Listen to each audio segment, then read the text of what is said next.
Hey guys, today I'm replacing engine air filter in Golf MK7 2-liter TDI. This should be the same for the 1.6 TDI engine, and the filter box is located over here. It's a fairly easy job. All you need to do is unscrew those torx screws over here. There's 1, 2, 3, 4, 5, 6, 7, 8 screws, and once you have those removed you can lift the cover, remove old filter, clean it up inside if there's some kind of dust or dry leaves, place the new filter inside, close it, screw it, tighten the screws, and you can reset your service reminder if you replaced your engine oil as well and performed other maintenance and service actions.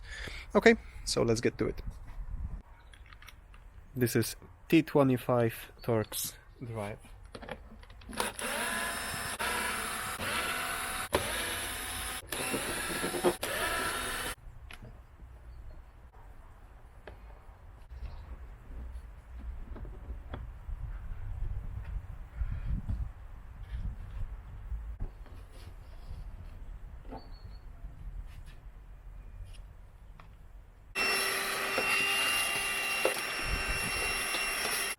So this is the old one, this is the new one.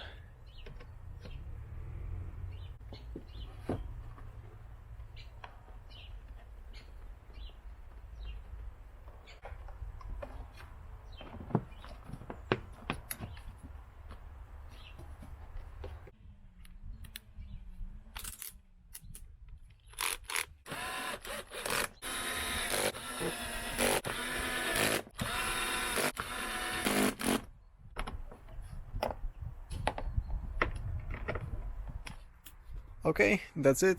Thank you for watching. Give me thumbs up if you like this simple tutorial, and subscribe for future videos. See you soon.